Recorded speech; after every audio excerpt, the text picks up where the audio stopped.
Thank you very much. I think that South Africans will begin to appreciate that a party of 6% is doing what a party of 60% couldn't do for many years. And imagine if this party had the same percentage, what would have delivered? In our discussion after the 2016 elections, we gave the ANC certain conditions. And one of those conditions was that Zuma must go, the stem must fall, one capital city, Gupta Commission, and free education. And the ANC seems to be meeting all of the conditions we have given them during those negotiations. We gave the same conditions to the DA, and the DA seems not to be meeting any of the conditions we have given them on why they should run the metros. And they are forever drifting away from the EFF. So we will have to find a way of really dealing with the situation in the metros. Comrade Terra, when you went to prison, Robben Island, you were a black consciousness. And when you came back, you became a historical mistake, which came out of Robben Island. It is extremely disappointing every time you open your mouth to speak here, that which you thought you represent, you have abandoned. You can't ask the question, who are your people? Because the National Democratic Revolution answers that question. It says the motive forces that stands to benefit from the victories of this revolution, those are our people. Who are the motive forces of the National Democratic Revolution which you went to prison for? The motive forces of the National Democratic Revolution are the oppressed. Who are the oppressed? The blacks in general and Africans in particular. But consciousness, when it escapes you, it doesn't say goodbye. You are such a typical example of a person who has just lost his political consciousness. Because these teachings they should have taught you in Robben Island. But clearly, that university of life has dismally failed when it came to you. So it is actually extremely wrong of you to stand here and want to distort a history. All we are saying is that, as the EFF, let us subject the whole thing to consultation. We don't have a problem. We cannot come and meet here as a group of elite and take a decision on behalf of our people. Let it be referred to committees. Let our people be consulted. Let ordinary South Africans make input. We are not opposed to that. As long as this parliament agrees that indeed we are at one, but let us go and take a further mandate from our people. So we are happy as the EFF with the types of amendment the ANC want to make. This is not about party politics. This is about an issue of national interest. So on the 6th of April, as I conclude, the day of the Jan van Riebeeck arrival, 6th of April, the day of Jan van Riebeeck arrival, the day of the formation of the PAC by Sebokwe, and the hanging of Solomon Mahlangu, in honor of these people, but also as a demonstration of seriousness about this issue of land, we will be passing a motion of no confidence on the mayor of PE as a warning shot to the DA. Thank you very much.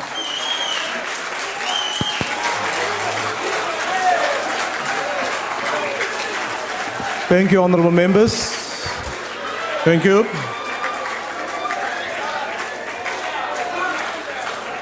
Honorable members, order. Order, honorable members. That concludes the debate on this motion. I now put the motion. Are there any objections? The ANC? Thank you, Honorable House Chairperson. The ANC would like to make the following amendments to the EFF's motion.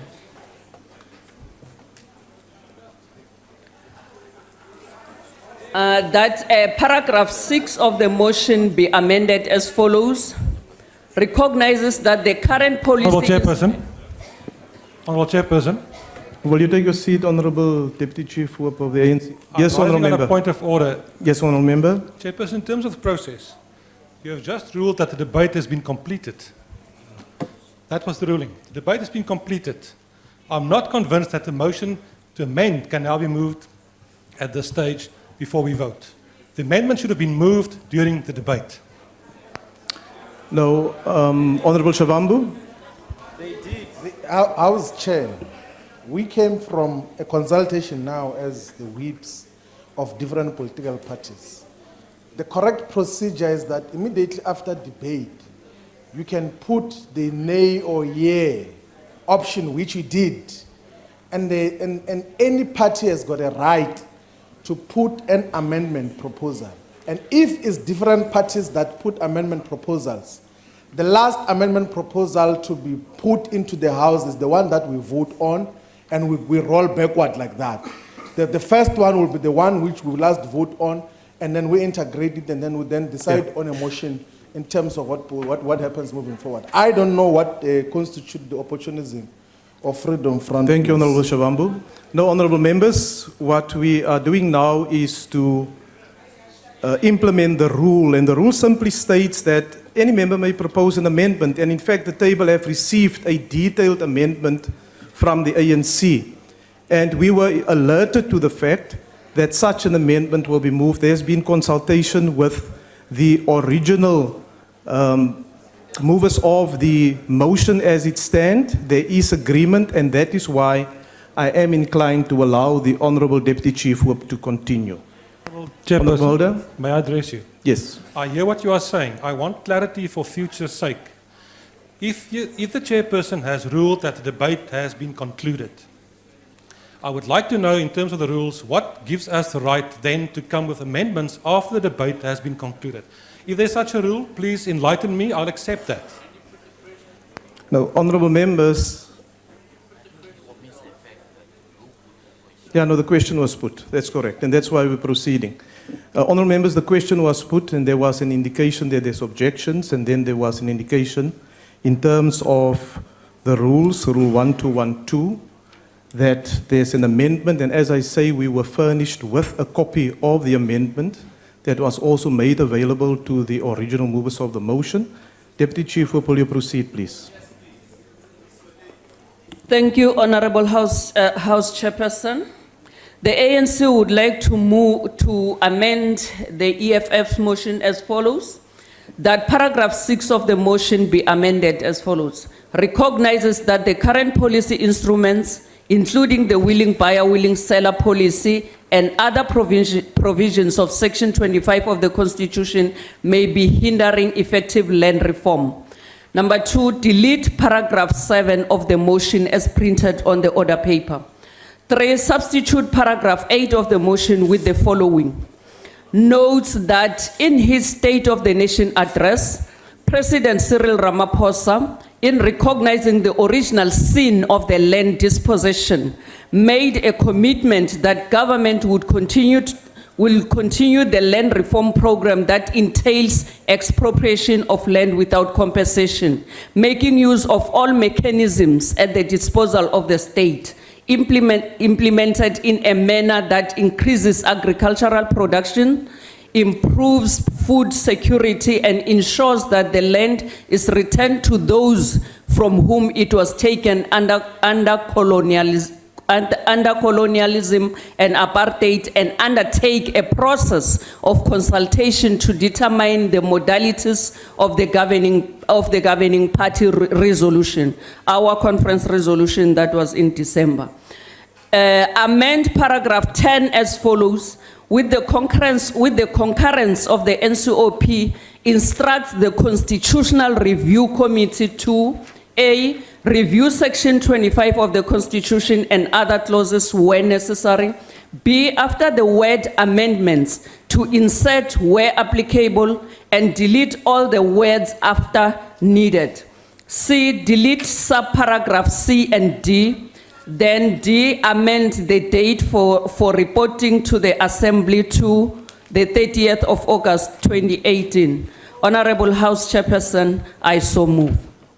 Thank you, Honorable Deputy Chief Whip. Are there any other amendments? Are there any other amendments? There being no further amendments, I thus want to put this amendment to the House.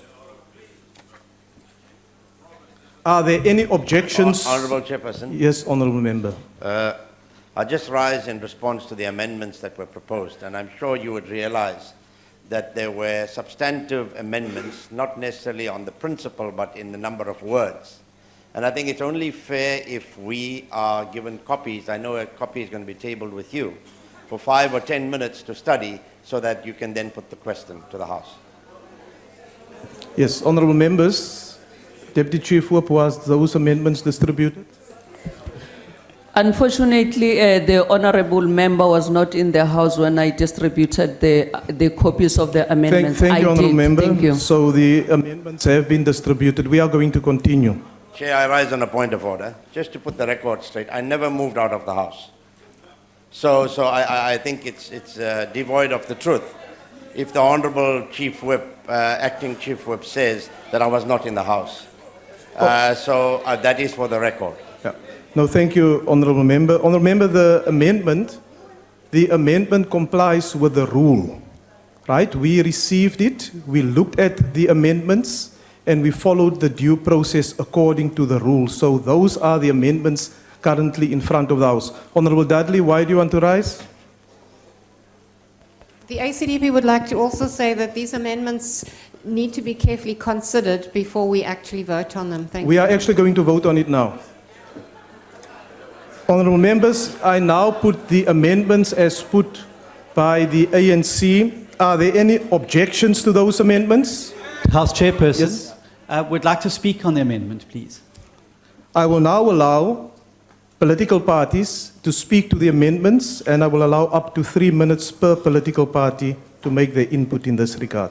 The Democratic Alliance.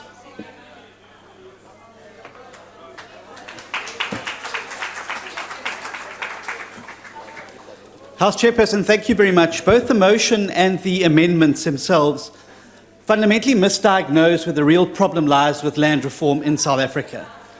What these essentially are lazy shortcuts to resolve the problem. The high-level panel report, which this Parliament commissioned, and extensive amounts of money and public input was received from that high-level panel report, headed up by Mr. Kalema Btlante, did a very good diagnosis of where the obstacles to land reform actually are. They found quite clearly that Section 25 of the Constitution, which at Section 25.5 and at Section 25.8 fundamentally provide already for equitable redistribution of land. You don't need to amend the Constitution for what we are requiring to do today, as this amendment needs to do. Where the problems lie, as the high-level panel found, was elite capture of land reform, the fundamentally broken legislative framework and the lack of an overarching framework for meaningful land reform in South Africa. Where it also found is that this government, for the last 25 years, has not put its money where its mouth is. They've spent last year 0.14% of the national revenue on actually providing land reform. It's been on a rapid decline since the 2008-2009 financial year. That is not a failure of the Constitution. It is a failure of government. It is a failure of implementation.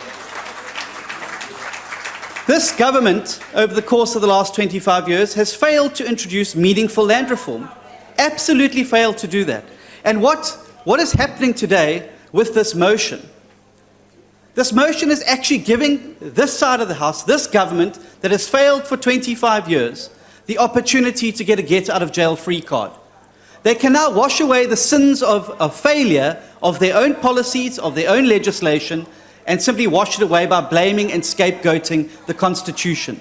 There's nothing in the Constitution as it currently stands to prevent anybody in the House doing what they've spoken about today. And we must be very, very careful when we start to pull away at the underpinnings and the threads that bind our Constitution together. Because once we start to unpick them, there is going to be further problems down the line. When we erode the rights of some, we erode the rights of all going forward.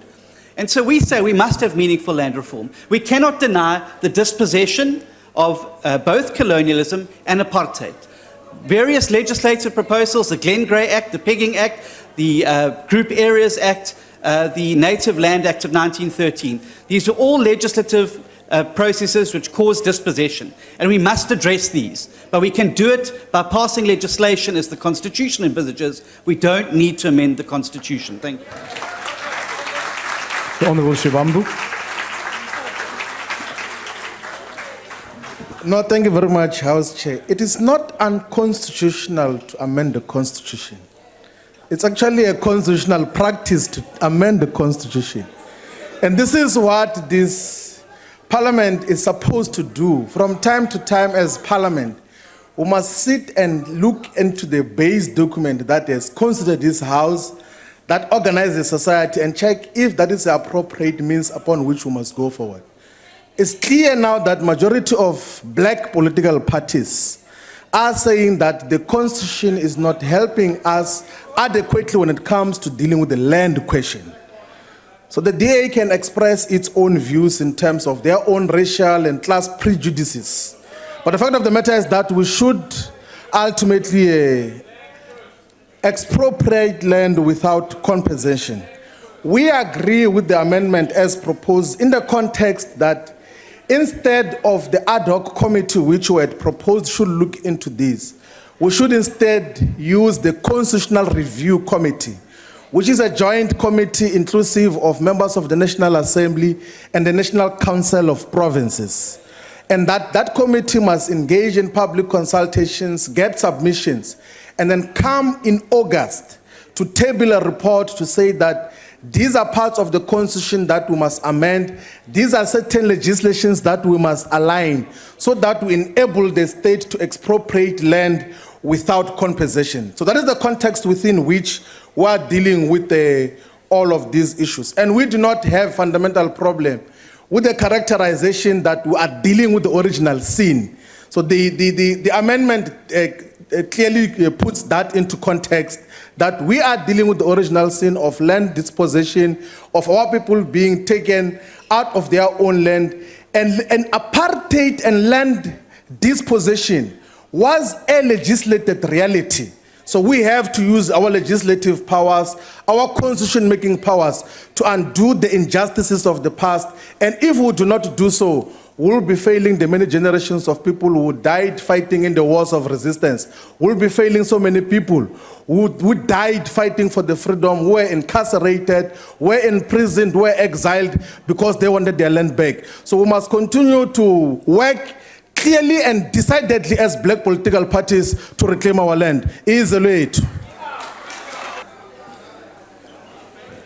Voorzitter, the Freedom Front Plus will not support this amendment. Once you've opened the gate, you will not be able to close it again.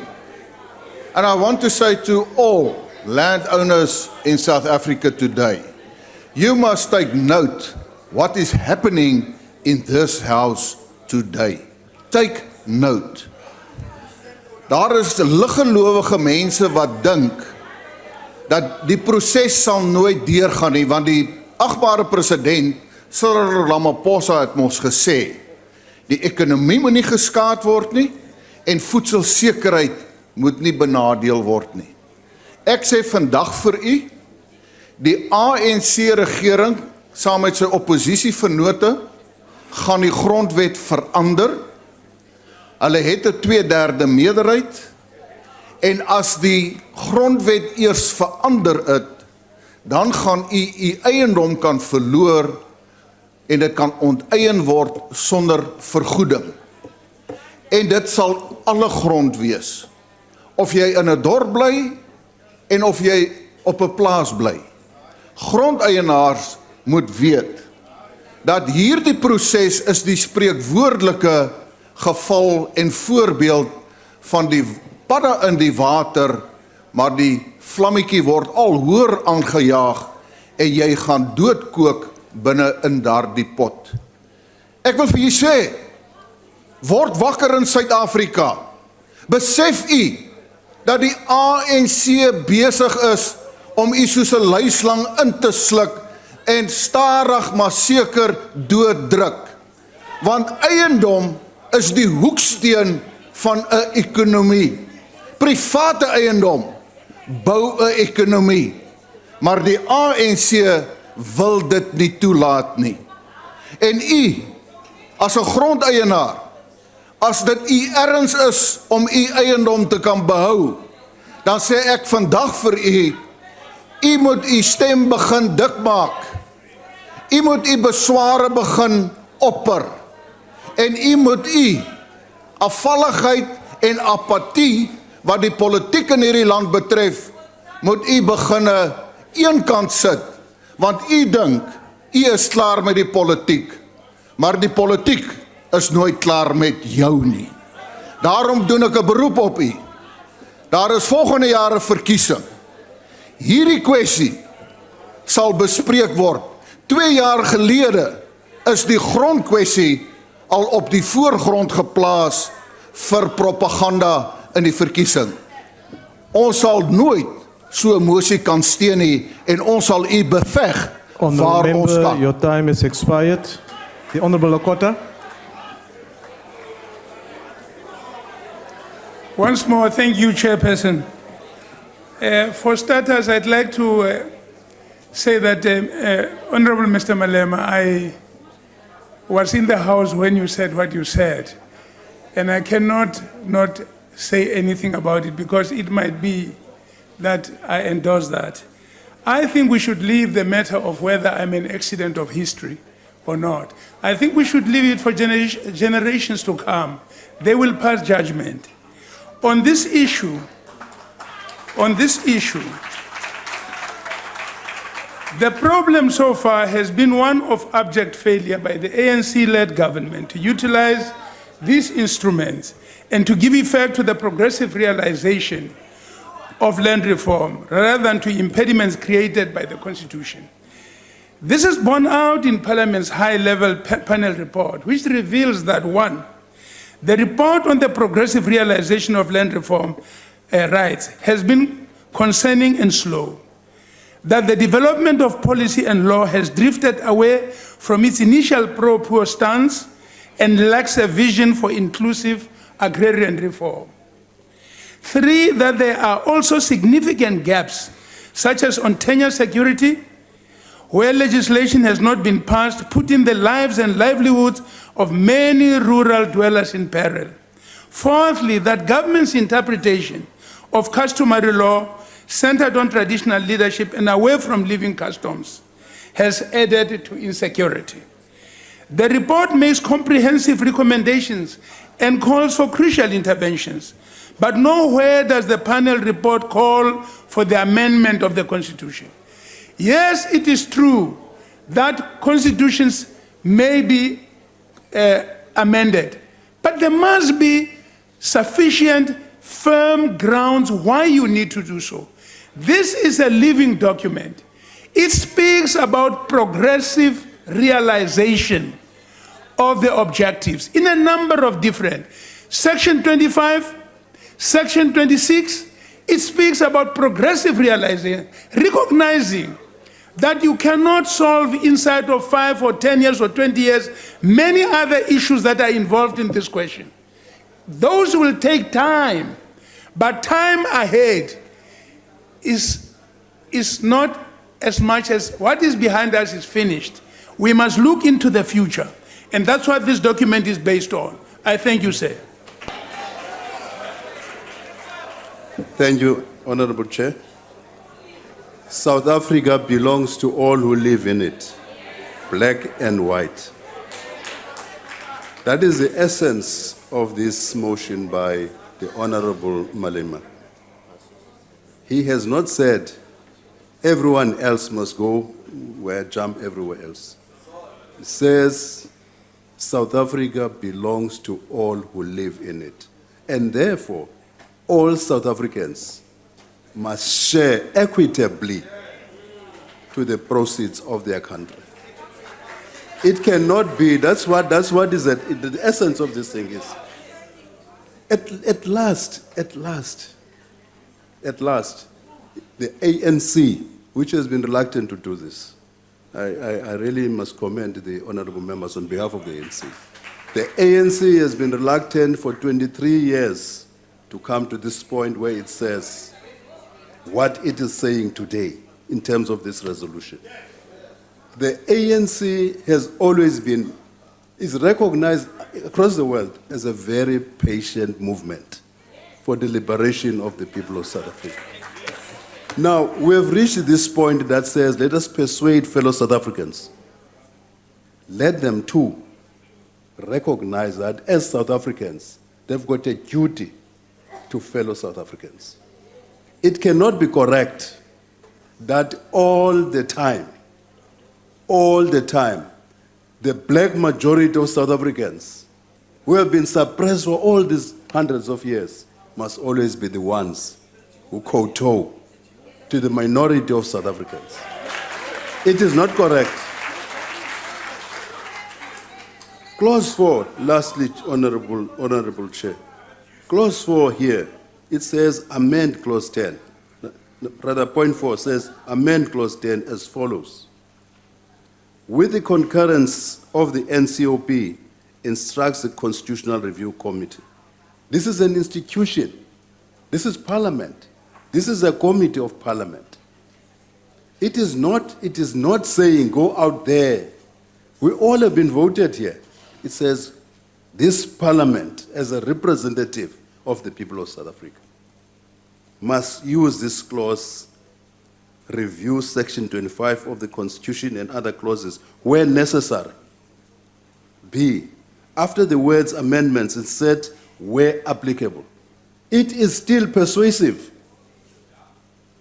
Let us agree that this motion must carry. It is supported by the mover in the first instance. Thank you very much, EFF.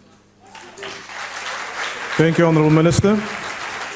Honourable Members, I now put the amendment to the motion of the Honourable Julius Malema as moved by the Deputy Chief Whip of the Majority Party. Are there any objections? There are objections. I put the question. Those in favour will say aye. And those against will say no.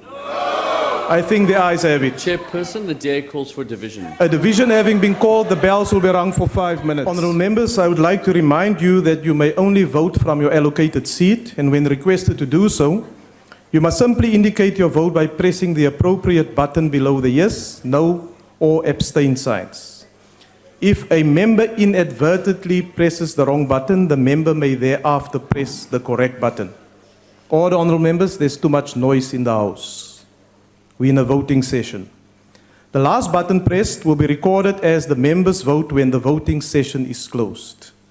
The question before the House is that the amendment to the motion on the order paper, as moved by the Honourable Deputy Chief Whip of the ANC, be agreed to. Are all members in their allocated seats? Voting will now commence. Those in favour of the amendment should press the yes button. Those against the no button, and those wishing to abstain should press the abstain button. Have all members voted? May I just ask the whippery to check on the members who have not voted so that the votes can be recorded? Order, honourable members, the outcome of the division is as follows. Those in favour 241, those against 83, there's no abstentions, and the amendment is therefore agreed to.